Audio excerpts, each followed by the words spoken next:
Assalomu alaykum qimmatli qarindoshlar, yaxshimisizlar? Bugun 2021-yil 6-oyning 18 kuni juma.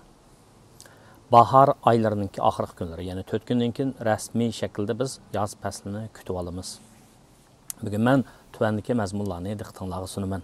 Oldi bilan dunyoning iqtisodiga kelsak, yana uni Amerikaning iqtisodidan boshlaymiz. 5-oyda hozir 6-oy, 5-oydagi sonliq ma'lumotlar, Amerikaning iqtisodi to'g'risida sonliq ma'lumotlar.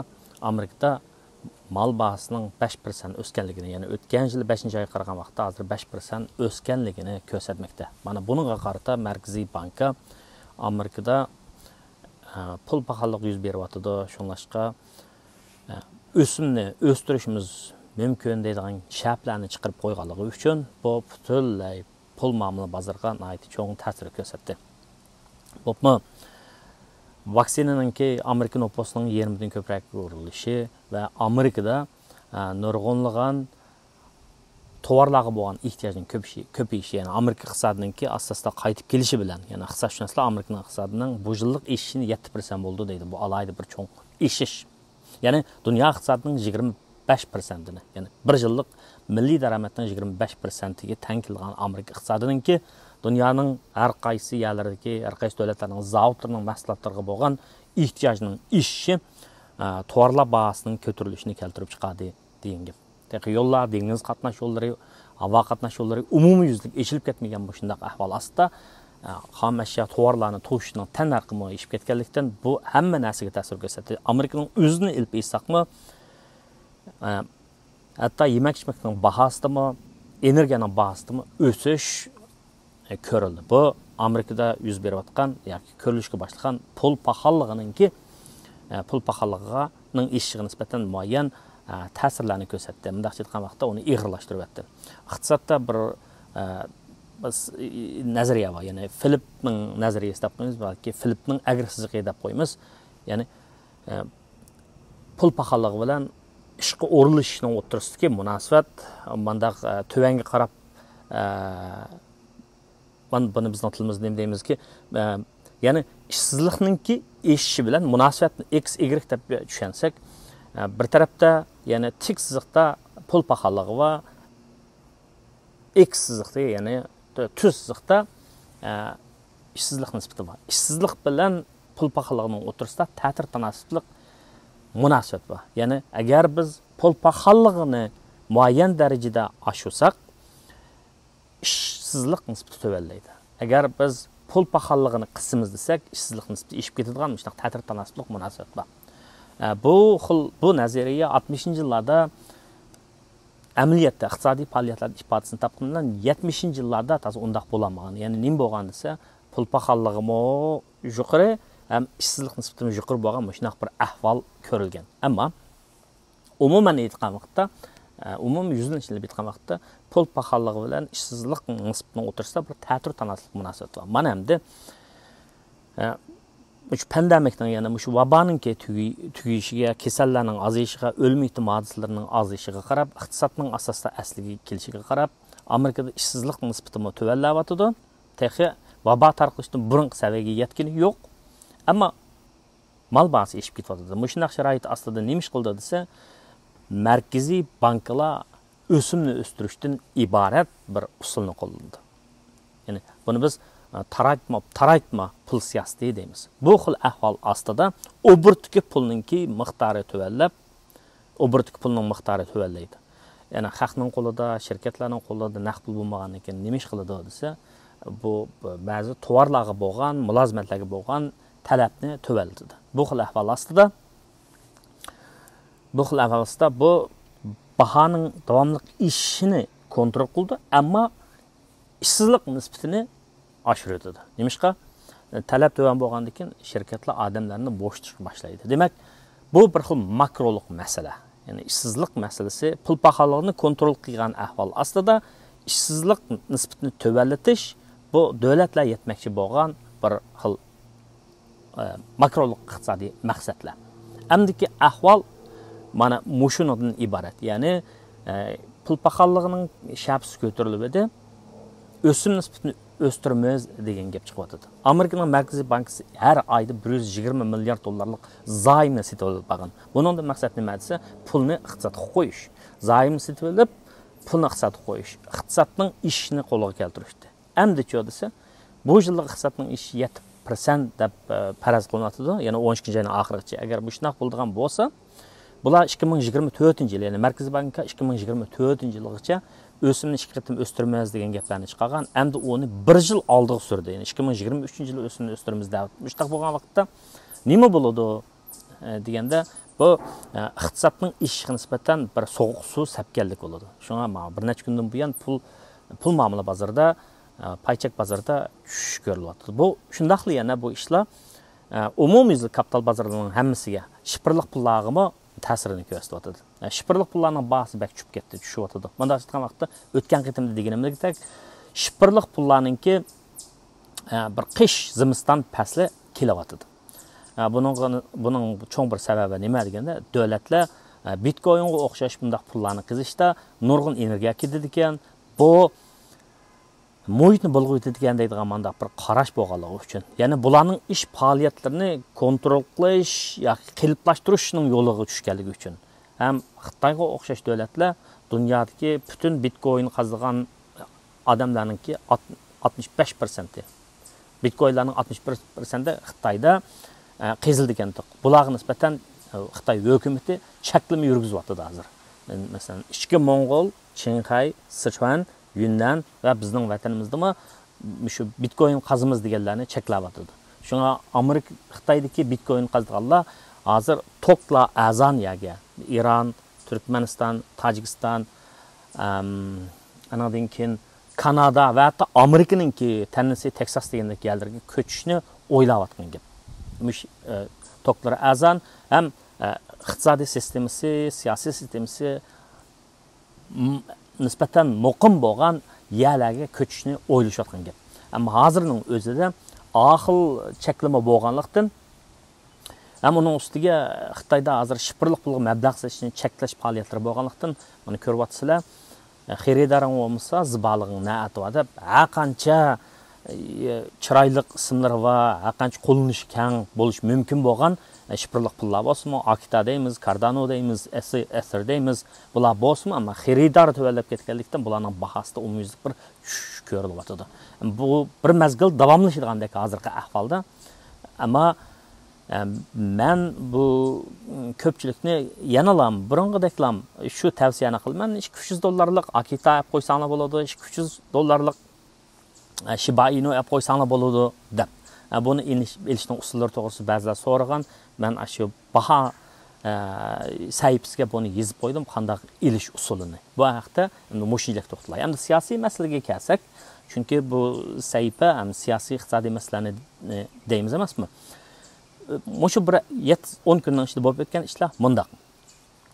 Esinglarda bo'lish mumkin. Men bu shu leksiyani so'zlashga boshlagan vaqtda 2020-yilning boshlarida menda bir gapni degan. Henry Kissinger, ya'ni Xitoy bilan Amerikaning o'rtasidagi munosabatning yaxshilanishida ko'rik bo'lgan yoki Xitoyning ishini chekkan Henry Kissinger deydigan 96 yoshli Amerikaning bir diplomati bor.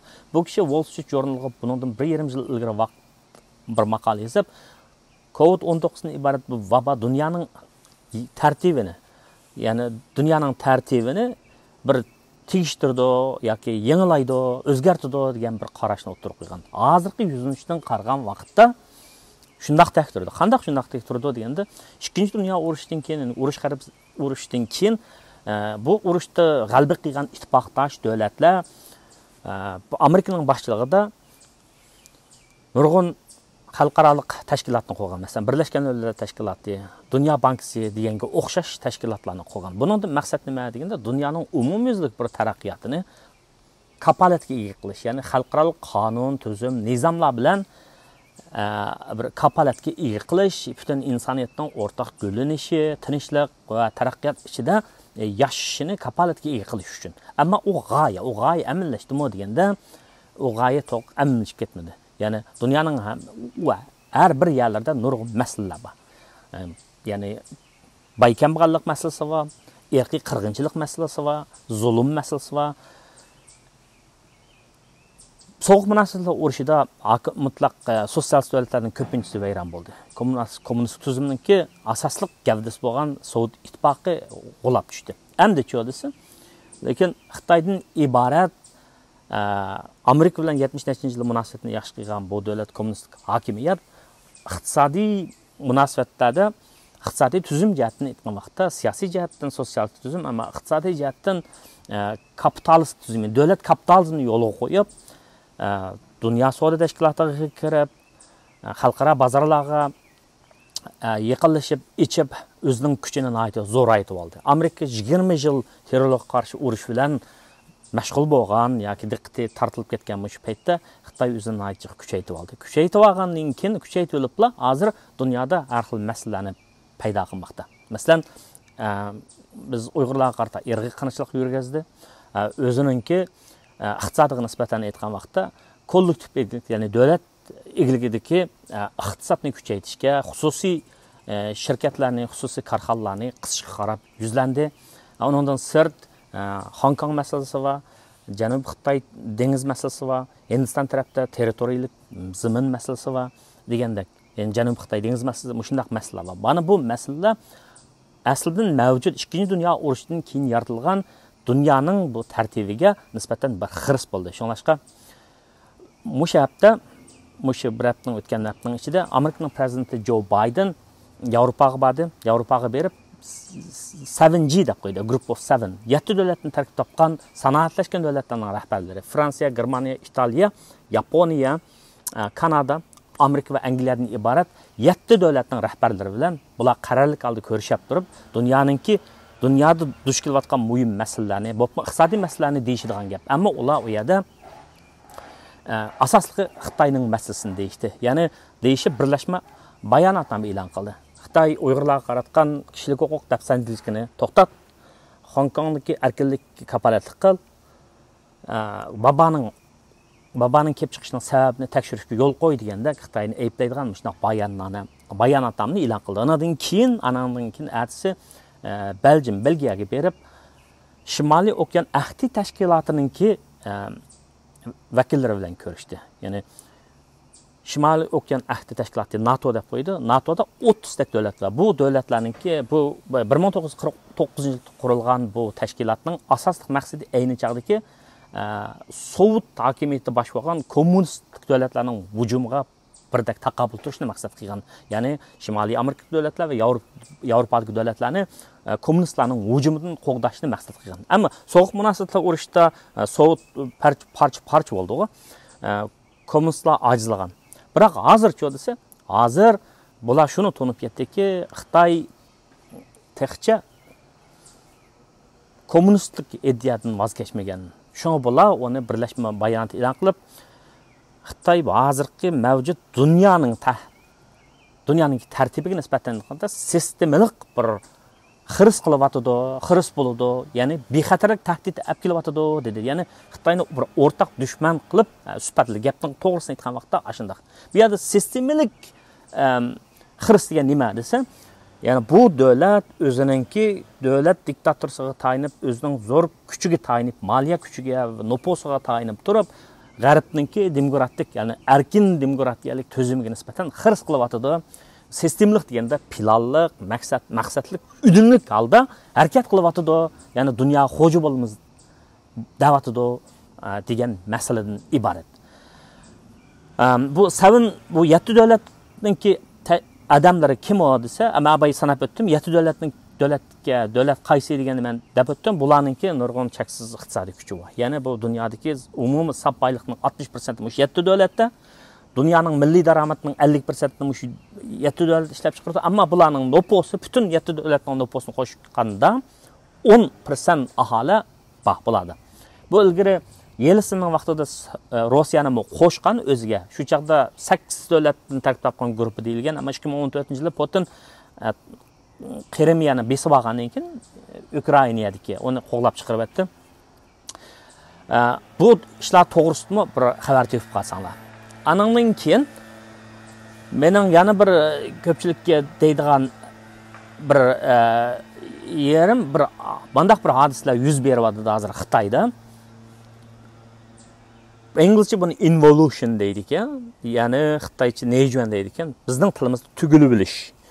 Ya'ni odamlar hozirgi mavjud ijtimoiy, siyosiy vaziyatdan, tuzumdan norozi bo'lgan yoshlar harakatchan emas, tugilib olgan. Ya'ni o'zining orzusini, o'zininki g'oyasini, ishchanligini bularning hammasini taraytgan.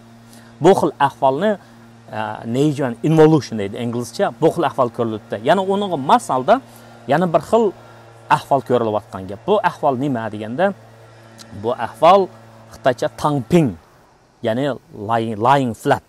Yetib oladigan. Buni bizning tilimizda layg'azallik desak bo'ladi. Bir xil layg'azallik ko'rilayotgan gap. Ya'ni yoshlar Xitoyda o'zini xususida nopos ko'p, raqobat kuchli, 7 yoshlik, 8 yoshlik bolalarning somkisi o'zining ig'irligidan, maktabga olib boradigan somkisi o'zining badan ig'irligidan ig'ir. To'xtamay raqobatlashib, qattiq tirishib, qattiq o'rgansimi, ba'zilar yanlam yaxshi kunga erishamayotgan. Mana shunday ahvol ostida bularda bir xil passiv bir pozitsiya kelib chiqqan gap. Nimishqa? Voy bu tirishib, bunda tirishib, jafo tatib yashag'icha ba naslni azroqli ishlab qo'yib, jinim janitib oddiy yashasam bo'lmadimi deydigan mushu xil ideyaga kelib qoldi bular. Bu lekin bu xil ideyada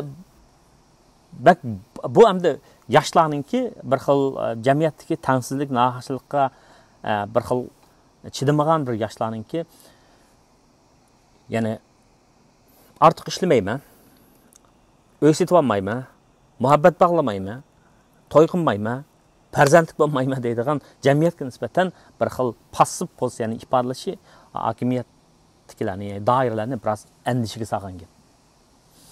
Chunki bir millatningki taraqqiyotida yoshlarningki qanday xarakteri bilan yashashi buni aytib muhim. Ya'ni yoshlari jangovar, tirishchan, olg'a intilishchan, fidokor bo'lsa, bu millatda umid bor. Agar undaq bo'lmasa, tugilib ketadigan gap. Bir millat sifatida, bir davlat sifatida tugilib ketadigan gap. Hozir Xitoyda ko'rilayotgan mo'yshish balki buni bilgansizlar. Bak bo'lmagan chaqda tayoq yeb qoladigan gap. Men ayni vaqtda tog'liq maktablarda o'qiyotgan chig'imda bir qirg'iz savodchimda to'xtasin deb qo'sh kishilik karvat yotatdik. Men ustida va ostida. Tong saharda 6 da tantarbiya o'qituvchilar kirib qo'pqala, matematiklikdan tarbiyaga chiqinglar deydi, gimnastika chiqinglar deydi-da. Yoshlar 12-13 yoshlik bolalar bizga o tong saharda so'g'liq qishda qo'shaqanda. Bir chaqda bir o'qituvchi ashna qilib qo'pqala deb vaqirib kirganda, mening ostidagi karvat yotgan to'xtasin degan yotoqdashim qilib qo'pmaymiz deb bir vaqirib edi. O'qituvchi kanitni siqib tatbilib chang deb tastakdan birini silib qo'ppaysingmi? Mana qo'ppasang sonday bo'ladi deb tastakdan birini silib aytganda, bak qo'pmay, bak o'rnidan turmay, layg'azal bo'lib olsa, ba'zida tastak yeb qoladigan ish. Shunga degan gapni yana bir nuqtaga yo'tkay. Hozir Amerikada to'mingdek oliy maktabda nurg'un o'quvchilar o'qish bitadi. Bu o'quvchilarning hammasi xizmat izlaydigan gap. Ya'ni iqtisodning har qaysi sohasida xizmat izlaydigan gap.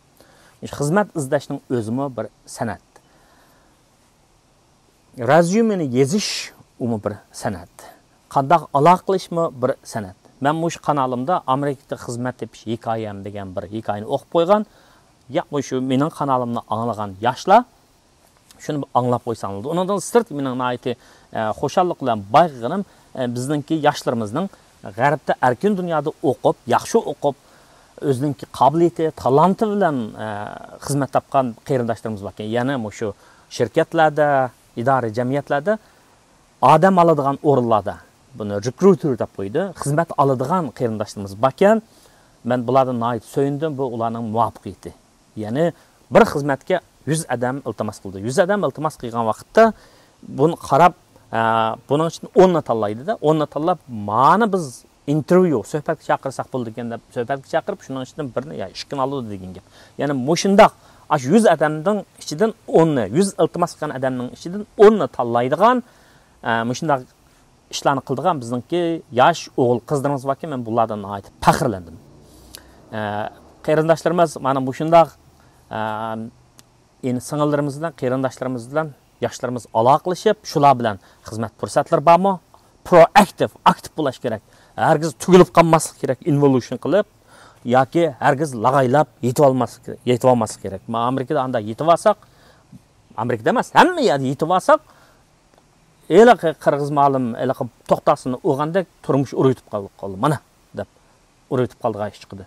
Shunlashqa men shu bu yil o'qish bitgan qarindoshlarningki xizmat izlagan vaqtda xizmat izlashning san'atlarini egallashini umid qilman. Shu kanalning ostiga men bir ulanmani yetkazib qo'yman, chaplab qo'yman, ko'pchilik ko'rib baqsanglar bo'ldi. Buningda rezyume yezish tayyorlashdan tortib qanday aloqa qilishgacha va suhbatlashgan vaqtda qanday nimalarga diqqat qilishgacha shunday bir uchurlarni yetkazib qo'yaman. Unda bo'lsa bugungi suhbat mo'shinchilik bo'lsin. Rahmat.